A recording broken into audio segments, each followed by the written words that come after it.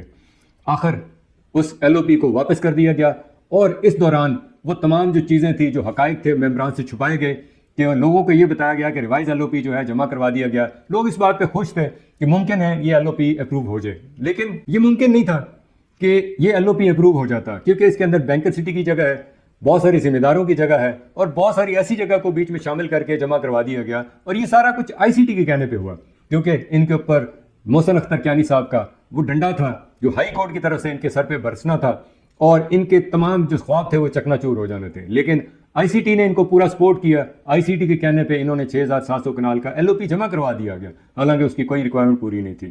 ناظرین، اسی طرح فیز 2 کا جو ایل او پی تھا ہم اس کے اوپر بھی بات کریں گے، جو نومبر 2024 کو اپرووڈ ہوا، جو منظور ہو گیا، لیکن یہ کنڈیشنل ایل او پی تھا۔ اس کے اوپر ہم نے پہلے بھی بات کر چکے ہیں اور کچھ ویڈیوز بھی بنا چکے ہیں، لیکن آپ کو یہ معلوم ہوگا کہ یہ جو جگہ تھی فیز 2 کی، یہ تب تک ہم اس کو ڈیولپ نہیں کر سکتے جب تک اس کا این او سی جو ہے وہ کلیئر نہیں ہو جاتا۔ لیکن آج بھی اس ڈیٹ تک ابھی تک این او سی کلیئر نہیں ہوا، اور آگے کے معاملات جو ہے وہ پتہ نہیں کیا ہوں گے۔ ناظرین، میں اس ویڈیو میں جو مین جو ٹاپک تھا وہ یہی تھا کہ جو ان کا لوگوں کے ساتھ وعدہ تھا کہ ہم فیز 1 اور فیز 2 کا لے آؤٹ پلان کو ترجیحی بنیادوں پر منظور کروا لیں گے۔ آج 2.5 سال ہو گئے ہیں، وہ ترجیحی بنیادیں کہاں پہ گئیں؟ وہ وعدے وعید کہاں پہ گئے؟ وہ جو لوگوں کے ساتھ ان کے کمٹمنٹس تھیں وہ کہاں گئیں؟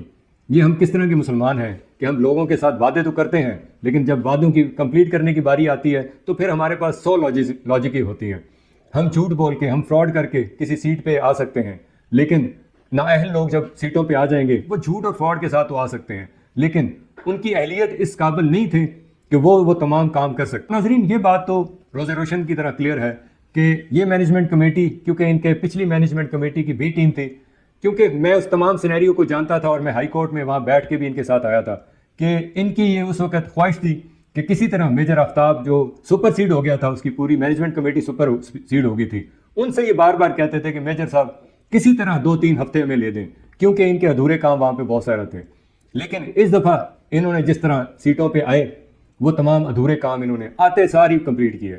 ان کا یہ پلان ہی نہیں تھا کہ لوگوں کو ڈیلیور کیا جائے، لوگوں کے مسائل حل کیے جائیں، لے آؤٹ پلان اپروو ہو، کیونکہ اس کی بہت ساری ریکوائرمنٹ ہے، اس کے اوپر بہت ساری محنت کرنی پڑتی ہے، لیکن یہ محنت کیے بغیر ہی کروڑ پتی سے ہی ارب پتی بن گئے ہیں۔ ناظرین، میں یہاں ذکر کرنا چاہوں گا کہ یہ چیز جو انہوں نے لوگوں کے ساتھ وعدہ کیا تھا ایل او پی کا، وہ آج کی ڈیٹ تک تو کسی طرح اور کسی طرف سے نظر نہیں آ رہی۔ لیکن یہ بات ضرور ہوئی ہے کہ اس ایل او پی کے دھندے کے اندر انہوں نے بہت ساری ایفیلیشن کی زمین جو تھی اس کے اوپر دوبارہ ایفیلیشن کی، جو کرنل نظر الاسلام کے دور میں زمین خریدی گئی تھی اسی کے اوپر قبضے کروائے گئے، اسی کو کلیئر کروایا گیا، اسی کے اوپر پلاٹ بنا کے کچھ زمیندار کے نام پہ کھائے گئے، کچھ ڈیولپر کے نام پہ کھائے گئے، اور کچھ انہوں نے بیچ دیے۔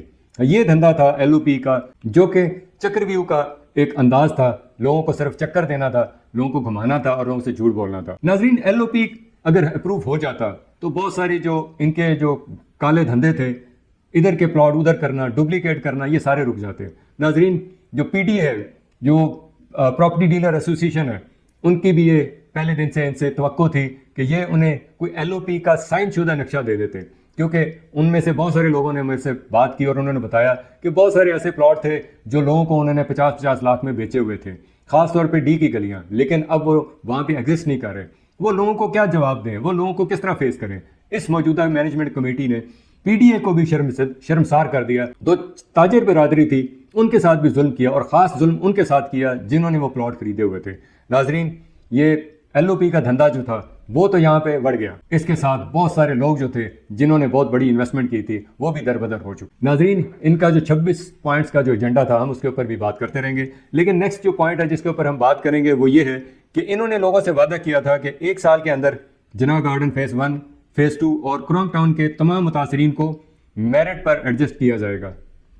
ناظرین، 2.5 سال ہونے کو ہے، کوئی ایک شخص بھی خاص طور پہ متاثرین میں سے سامنے نہیں آیا کہ جس کو ایڈجسٹ کیا گیا ہو۔ ناظرین، ہم اس کے اوپر پوری ڈیٹیل کے ساتھ تفصیلاً کچھ ایسے لوگوں کے ساتھ انٹرویو بھی کروائیں گے جن کے ساتھ انہوں نے کس طرح وعدے کیے اور کس طرح یہ لوگ مکر گئے. اسی کے ساتھ ہمیں اجازت دیں. اللہ تعالیٰ ہم سب کا حامی و ناصر ہو. ہمیں بھی اپنی دعا میں یاد رکھیے گا. السلام علیکم ورحمۃ اللہ.